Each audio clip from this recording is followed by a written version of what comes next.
귀한 찬양 감사합니다. 오늘도 주님의 전에 기쁨과 감사로 또 하나님을 기대하는 마음으로 은혜 받기를 기대함으로 나온 여러분 모두를 환영합니다. 하나님이 오늘도 큰 은혜 예배 가운데 부어주실 줄 믿습니다. 다 은혜 받고 갑시다. 이 안에 회복의 은혜, 또 치유의 은혜, 또 형통의 역사가 예배 가운데 여러분에게 부어주기를 주님의 이름으로 축원합니다. 마음은 활짝 열고 은혜 받고 갑시다. 네, 우리 좌우에 앞뒤에 있는 분들과 인사할까요? 잘 나오셨습니다. 하나님이 당신을 사랑하십니다.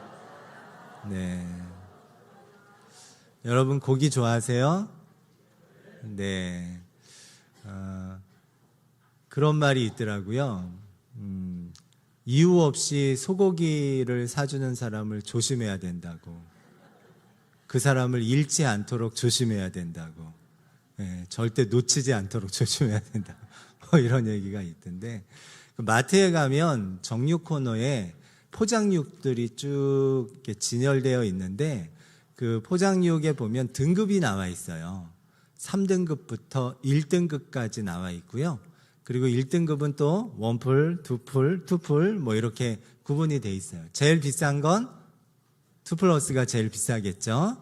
그죠? 그래서 그렇게 등급이 다 매겨져 있습니다. 그 등급은 축산물 품질 평가원 KAPE라는 곳에서 도축할 때 그 고기의 성분이나 내용들을 이제 판단해가지고 등급을 내리는 거예요. 그러니까 뭐 소를 판매하러 온 사람이 이 소는 성품도 좋고 너무 유해서 등급을 좋게 받아야 됩니다. 이런다고 좋은 등급이 나오는 게 아니고요.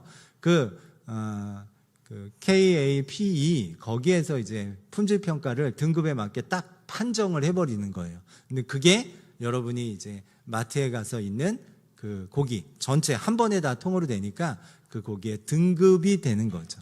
그리고 등급이 높을수록 더 비싼 가치가 있는 비싼 그런 고기로 취급이 되게 되는 겁니다. 여러분, 고기의 등급을 매기는 것처럼 세상은 사람에게도 등급을 매깁니다.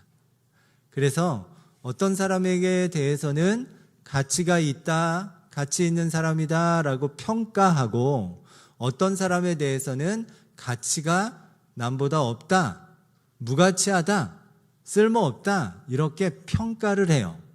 그런데 이 고기는 아까 얘기한 축산물 품질 평가원에서 아주 정확한 내용을 가지고 뭐 등심 부위의 15번째 모와 모 사이에 있는 고기를 척출해서 뭐 등등등 그렇게 정확한 내용을 가지고 판단하지만 사람에 대한 가치는 제각각이에요.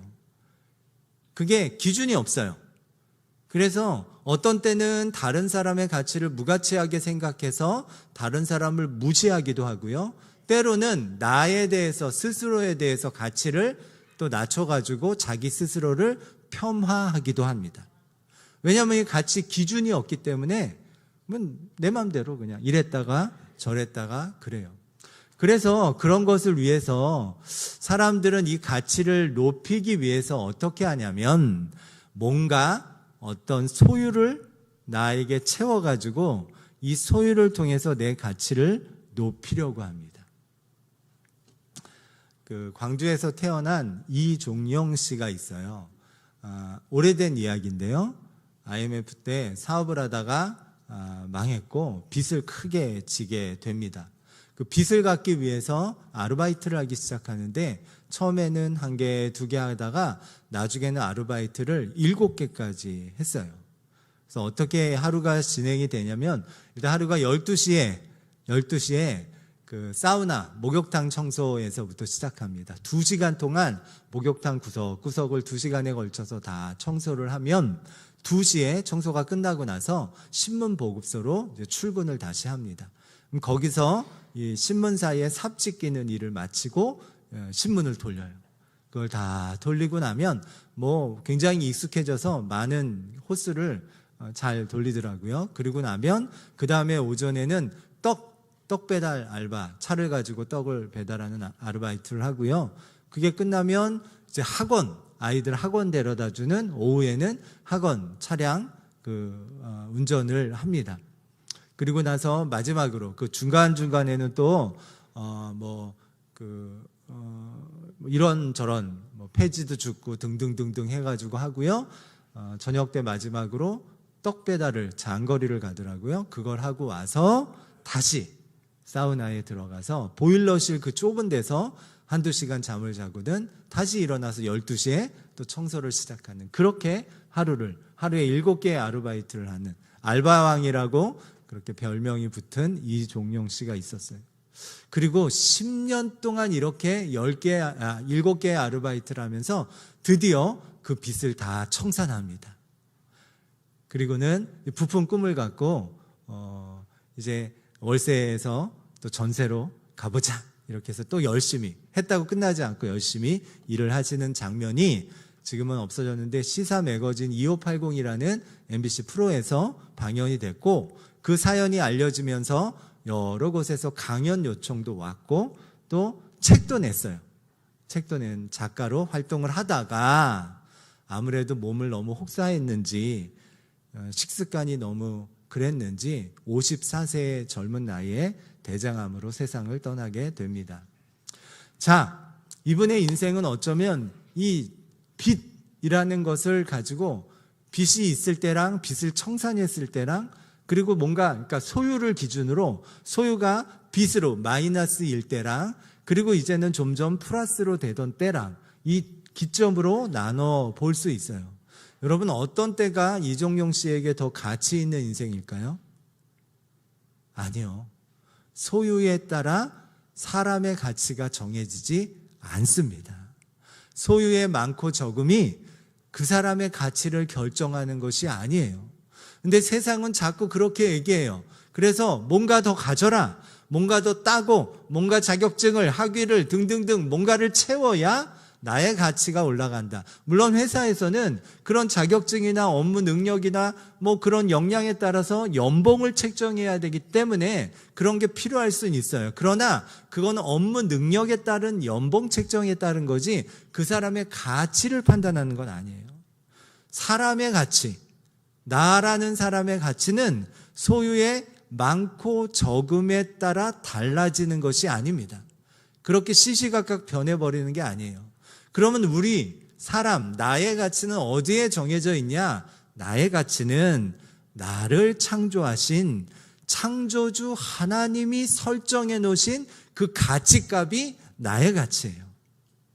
하나님은 사람을 창조하실 때, 저와 여러분을 창조하실 때, 태초에 하나님의 아담과 하와를 창조하실 때 설정해 놓은 기본 사람의 가치에 대한 기본값이 있어요. 그 기본값이 무엇이냐? 우리 창세기 1장 31절에 나오는데요. 그건 보시기에 심히 좋았더라 예요. 우리 함께 읽어볼까요? 창세기 1장 31절입니다. 하나님이 지으신 그 모든 것을 보시니 보시기에 심히 좋았더라. 저녁이 되고 아침이 되니 이는 6째 날이니라.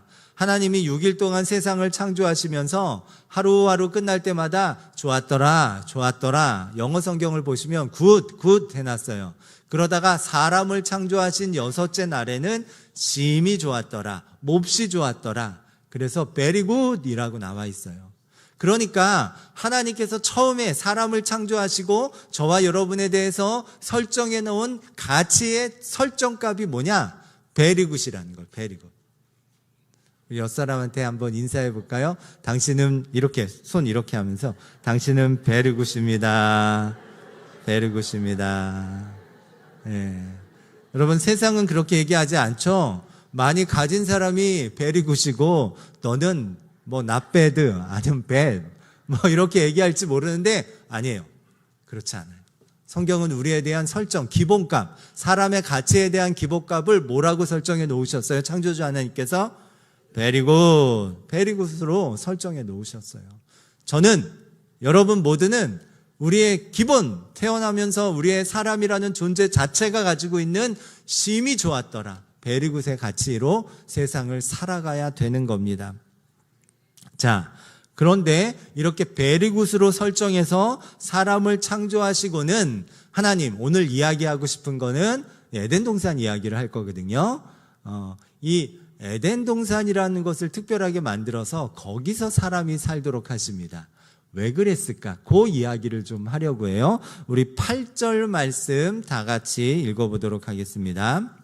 여호와 하나님이 동방의 에덴에 동산을 창설하시고 그 지으신 사람을 거기 두시니라. 에덴 동산 이야기를 하는데 에덴이라는 뜻이 기쁨이라는 뜻을 가지고 있어요. 그리고 동산이라고 써 있긴 한데 번역이 되어 있는데 이 동산하면 여러분 머릿속에 뭐가 떠오릅니까? 완만한 구름 언덕이 그 언덕이 떠오르죠. 옛날 텔레토비들 이렇게 뛰어다니던 그런 언덕, 그런 걸 생각하는데 여기는 동산은 그런 게 아니에요. 원래 원어의 뜻은 울타리 쳐 있는 정원이라는 뜻이에요. 그래서 오늘 설교의 제목이 뭐예요? 기쁨의 정원 에덴 동산. 에덴 동산은 기쁨의 정원이에요. 기쁨의 정원. 기쁨의 정원. 울타리 치듯이 뭔가 이 구역을 확정해서 거기에 동산 같은 정원을 만드신 거예요.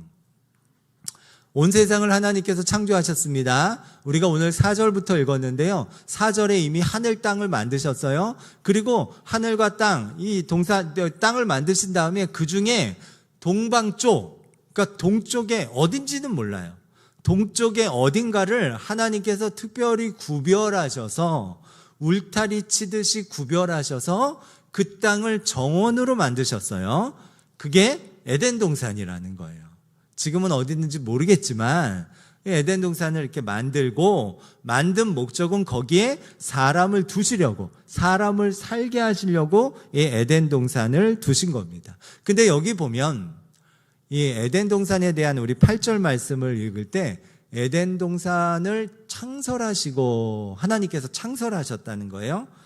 창설이라는 뜻이 우리가 뭐 창조 아니면 뭐 창립 뭐 이런 뜻으로 이해가 되는데 원래 이 창설이라는 원어의 뜻은 그게 아니라 나무를 심다라는 뜻이에요. 뭔가 심는다는 뜻이에요. 그래서 영어 성경은 플랜트가 나와 있을 거예요. 심는 거. 창설이라 그래서 뭘 세우는 게 아니라 세운다, 심는다 라는 뜻을 가지고 있습니다. 그러니까 에덴 동산을 하나님께서 동쪽 어디에 울타리 치듯이 구별해서 사람이 살게 하기 위해서 심으신 거예요. 심었다는 내용에서 우리가 알 수 있는 것은 씨앗처럼 심었으니까 이게 사람을 위한 특별한 공간, 특별한 구분해서 울타리 치듯이 만든 건데 이게 씨앗처럼 심겨져서 나중에는 온 세계로 퍼져나가게 하셨을 것 같아요. 근데 이게 안 되죠. 인간의 타락으로 인해 이게 되지 않고요. 인간은 에덴 동산에서 쫓겨나게 됩니다. 쫓겨나게 돼요. 마지막 우리 하나님 나라가 완성될 때는 이 에덴 동산의 특별함, 사람을 위한 특별함이 여전히 우리에게 있을 거예요. 그러면 왜, 뭐 때문에 이 에덴 동산을 굳이 하나님이 온천지 만물을 완벽하게 만드셨을 거 아니에요? 만드셨을 텐데 굳이 왜 에덴 동산을 울타리 트듯이 구분하셔서 만들어서 사람이 특별해지도록 거기다 두셨을까? 사람의 기본값이 뭐라 그랬어요? 베리굿이라 그랬죠? 네, 저와 여러분은 베리굿인 가치를 가지고 있는데 왜 에덴 동산에 더 특별하게 하려고 그렇게 했을까? 거기가 뭔데? 거기에 뭐가 있는데? 거기에 어떤 일이 있는데? 그 이야기를 하려고 합니다. 자꾸 뭘 하겠다 그러고 안 가르쳐주죠? 자, 그러면 에덴 동산이 왜 특별한가를 알기 위해서 에덴 동산을 만들기 이전의 모습이 어떤가를 살펴보면 될 것 같아요. 우리 4절과 5절에 보면 4절에서 하늘과 땅을 만드셨다 그러니까 이미 창조가 진행되고 있는 과정이에요. 근데 에덴 동산을 만들기 전에 이 7절에 사람을 만드니까 7절에 보면 흙으로 사람 만드는 내용이 나오잖아요. 사람 만들기 전, 그리고 4절에 보면 하늘과 땅을 만드실 때니까 하늘과 땅은 이미 만들어지고 사람은 아직 만들어진 어느 기점인 것 같아요. 그때 이제 에덴 동산을 만드시는데 에덴 동산을 만들기 이전의 상태를 5절에서 얘기하는데 뭐가 없고 죄다 없다고 얘기해요. 우리 5절 말씀 같이 읽어보겠습니다. 여호와 하나님이 땅에 비를 내리지 아니하셨고 땅을 갈 사람도 없었으므로 들에는 초목이 아직 없었고 밭에는 채소가 나지 아니하였으며. 하나님이 이미 세상을 만드셨는데, 이 아름다운 세상을 만드셨는데 뭐가 자꾸 없다 그러죠. 5절에 네, 비가 없고 경작할 사람이 없고, 사람은 7절에서 만들어지니까 사람이 없고, 그리고 밭에 초목이 없고, 들에 초목이 없고 밭에 채소가 없다. 아니, 이미 하늘과 땅 만들 때 식물 같이 만들거든요. 창조 순서 기억나세요? 6일 동안 만든 거? 첫째 날, 둘째 날, 셋째 날에서 하나님이 피조물을 담아낼 수 있는 공간을 만드셨고, 넷째 날부터 시작해서 그 공간을 채우는 빛, 해, 달, 별, 그리고 우리가 알고 있는 동물과 뭐 이런 해서 쭉 만들지 않습니까? 이미 지금 땅과 바다, 식물은 만들어진 상태인데 왜 여기서 들에는 초목이 없고 있어야 되는데 왜 밭에는 채소가 없다고 하는 걸까? 이걸 우리가 이제 번역된 한글로 읽으면 조금 이해가 안 되는데, 이걸 히브리 원어로 읽으면 이걸 조금 더 이해하기가 쉬워져요. 왜냐하면 이 밭이라는 단어 그리고 들이라는 단어가 나오잖아요. 이 밭이라는 단어, 들이라는 단어, 이 모두가 우리는 각각 하나는 들로 번역했고 하나는 밭으로 번역했는데, 둘 다 히브리어로는 사대라는 단어가 쓰였어요. 사대. 이건 뭐냐면 들, 밭으로 해석을 하기도 하지만 원래의 뜻은 경작해야 할 토지라는 뜻을 갖고 있어요. 구별된 장소로서 경작해야 할 토지. 그러니까 이 말 5절의 말씀은 뭐냐면 아직 비는 내리지 않아도 돼요. 6절에 나오는 안개만으로도 온 세상이 다 적셔질 정도로 식물이 살 만한 환경은 됩니다. 그런데 비는 내리지 않았어요. 이제 비는 내릴 겁니다. 근데 비는 내리지 않았지만 또 사람이 없기 때문에, 아직 사람은 7절에서 만들어지니까 사람이 만들어지지 않았을 이때는 경작할 토지로서의 것이 아직 구분되어 있지 않아서 그냥 흩어져 있어서 그 안에 우리가 알고 있는 그 경작할 땅 안에 무슨 나무라든가 식물이라든가 채소라든가 이런 게 있지 않다는 뜻이에요. 그러니까 이 전반적인 내용은 경작할 사람이 없다는 것과 이 경작할 환경을 만들어주는 하나님이 거기에 아직 비를 내리지 않았다라는 뜻을 담고 있는 거예요. 이게 뭔가 경작되어서 풍성한 열매가 맺히기 위해서는 하나님이 환경으로서 비를 내려주셔야 되고, 사람이 거기에 동역하는 경작을 해서 아름다운 창조의 질서가 풍요롭게 열리는 건데, 지금 5절에는 그게 아직 열리지 않고 있는 거예요. 에덴 동산의 특별함이 여기에 있는 겁니다. 에덴 동산의 특별함이 뭐냐면, 에덴 동산에서 뭘 하라 그러냐면 15절에 보면 에덴 동산에서는 경작하라고 해요. 우리 15절 말씀 한번 읽어볼까요? 여호와 하나님이 그 사람을 이끌어 에덴 동산에 두어 그것을 경작하며 지키게 하시고. 그러니까 에덴 동산에서 경작하도록 하신 거예요. 여러분, 우리가 오해하는 것 중에 하나가 아담과 하와가 에덴 동산에서 그냥 무의도식하면서 그냥 손잡고 산책이나 하다가 배고프면 보이는 거 따먹고 동물들하고 호랑이 타고 다니고 이랬을 거라고 상상을 하는데, 실제로는 여기에 하나님께서 경작하도록 하신 거예요. 일하게 하신 거예요. 여러분, 일이라는 게 우리가 범죄함, 타락함 이후로는 일할 때 뿌듯함 플러스 고됨, 수고로움이 늘 보태지게 되어 있어요. 어떤 일도 뿌듯함이 있지만 그러나 거기에 수고로움이 다 붙어요. 그게 이 타락한 인간이 죄를 짓고 형벌처럼 내려진 내용이에요. 그러나 그 직전, 그 전에는 일에 대한 뿌듯함은 있고 수고로움이 붙지 않았어요. 종일토록 수고해야 그나마 엉겅퀴와 가짓돈불을 나는 그런 상황이 아니었던 거죠. 그러니까 일한다는 것은 하나님의 창조 질서에 우리가 동역하고 동참하는 거예요. 따라서 에덴 동산에서 그 일을 하도록 하신 거예요. 우리가 나중에 천국 가서도 여러분 무슨 하프나 타고 그 분수대 옆에서 그러고 있는 게 아니고요. 우리는 거기서 뭔가 일을 할 겁니다. 일이라는 건 하나님이 일하시는 분이고 하나님을 닮아가는 방식이기 때문에 일에 가지고 있는 창조적인 능력이 있는 거고. 자, 그래서 사람은 기본 설정값이 베리굿이지만 특별히 에덴, 온 세계를 다 경작하라 그럴 수 없잖아요. 생육하고 번성하라고 하신 거고, 에덴 동산은 경작할 곳으로 구분해서 두신 거예요. 여기서 뭘 하라. 여기서 특별해지니까. 여러분, 손흥민 선수가 여러분 잘 아는 월드클래스 축구 선수 아닙니까? 특별하죠? 그래서 우리나라 이렇게 들어오면 공항에서부터 기자들이 나가서 막 사진 찍고 식당을 가든 막 사인 받으려고 그러고 어디에 있어도 특별해요. 그죠? 자, 그런데 손흥민 선수가 가장 특별해지는 것은 배구장이에요? 축구장이에요? 수영장이에요? 축구장이에요? 극장이에요? 축구장이에요? 축구장이에요.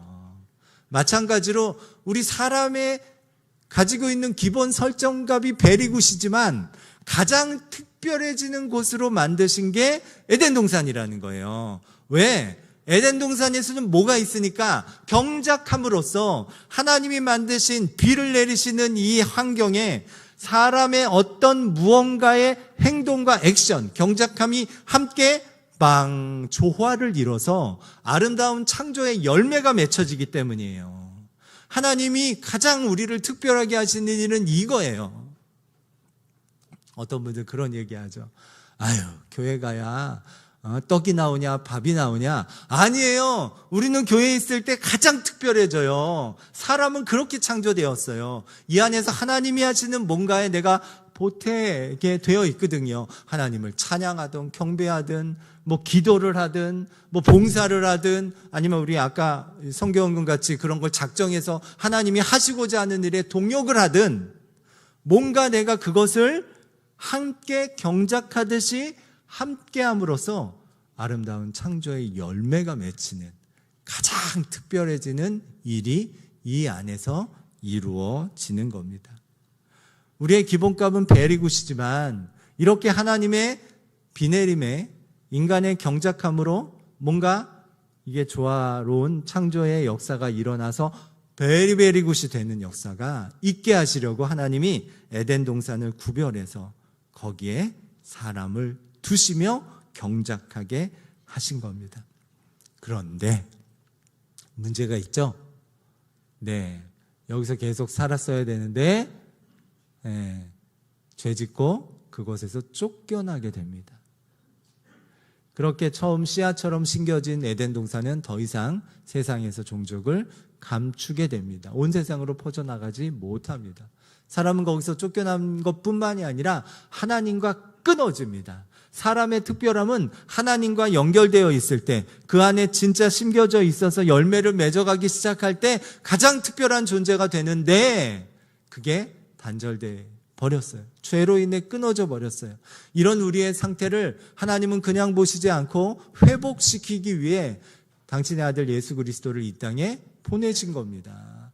그래서 예수님을 예수 십자가 사건을 통해서 우리를 구속시키셨어요. 이 예수 십자가의 사건을 내가 나를 위한 십자가 사건이라고 진심으로 믿고, 예수님이 날 위해 십자가에서 죽으셨다는 걸 진심으로 믿고, 그리고 그 예수님을 저 언저리가 아니라 내 삶의 주인으로 영접하면 나는 다시 하나님과 연합한, 예수님은 그거를 요한복음 15장에서는 나는 포도나무여 너희는 가지니 라고 얘기하면서 포도나무에 접붙임된 상태로 설명을 하세요. 단절돼서 포도나무에 처음에 만드신 바는 포도나무에 붙어있는 가지로서 그렇게 연결되어서 열매를 풍성하게 맺는 특별한 존재로 만드셨는데 죄로 인해서 딱 끊어져 나가 가지가 아닌 막대기로 살게 하신 거예요. 막대기로 살게 한 우리를 예수님의 접붙임되면서, 포도나무이신 그분께 접붙임되면서 우리는 다시 가지로서의 삶을 살게 되는 겁니다. 이 안에서 가장 특별한 일이 이루어지는 거예요. 우리 요한복음 15장 5절 말씀 같이 읽어볼까요? 나는 포도나무요 너희는 가지라. 그가 내 안에 내가 그 안에 거하면 사람이 열매를 많이 맺나니 나를 떠나서는 너희가 아무것도 할 수 없음이라. 우리는 예수님 안에 꽉 붙어 있을 때, 예수 그리스도 안에 있을 때 나는 특별한 존재가 되는 겁니다. 예수 그리스도 안에 있을 때. 그러니 세상이 나에 대해서 폄하하더라도 그거에 대해서 내 마음을 이렇게 저렇게 낙심하거나 좌절할 필요가 없어요. 나는 저 사람보다 이걸 못해. 나는 저 사람보다 이런 걸 안 가지고 있어. 저기는 저런 게 있는데 나는 이게 약해. 없어. 못해. 그걸 가지고 내 스스로의 가치를 스스로 폄하시킬 필요가 전혀 없어요. 나의 가장 특별함은 예수 그리스도 안에 있을 때 가장 특별하니까. 나는 예수 그리스도 안에서 특별한 존재가 되었기 때문입니다. 원래 우리는 7절에서 이야기하는 것처럼 흙으로 지어진 존재예요. 흙이라고 써 있지만 원어의 뜻은 티끌, 먼지란 뜻이에요. 먼지. 여러분 양옆에 먼지 하나씩 있는 거예요. 먼지. 근데 이 먼지에 하나님이 역사하셔서 우리가 알고 있는 아름다운 사람이라는 인격체가 된 거예요. 우리를 특별하게 하시려고 먼지 같은 우리를 그렇게 만드신 겁니다. 그 하나님께서는 끊임없이 매일매일 매순간 저와 여러분을 이런 창조의 역사에 초청하고 계시는 거예요. 나와 함께 하자. 나와 같이 가자. 너 2026년 예배자로 서보자. 봉사자로 서보자. 헌신자로 서보자. 교회 안에서 새롭게 해보자. 기도자로 세워져 가보자. 그렇게 그 환경 속으로 우리를 울타리 치듯이 치셔서 우리를 거기서 살게 하시는 거예요. 신분교회에서 살게 하시는 거고, 여러분 믿음의 가정 안에서 살게 하는 거고, 각각의 그곳에서 살게 하시는 거예요. 여러분의 일터도 따지고 보면 하나님의 역사가 이루어지는 그 현장일 수 있어요. 내가 거기에 믿음을 경작하는 마음으로 동참하면 됩니다. 그럴 때 저와 여러분을 통해서 아름다운 창조의 열매들이 무럭무럭 주렁주렁 열리게 될 줄 믿습니다. 여러분, 저와 여러분의 기본값이 베리굿이라는 것과 그리고 특별한 존재로 우리를 부르셨다는 것, 그래서 지금 있는 이 환경 속에서 하나님의 일로 우리를 부르신다는 것 꼭 기억하며 한 주간을 멋지게 승리하시는 저와 여러분 되시길 주님의 이름으로 축원합니다.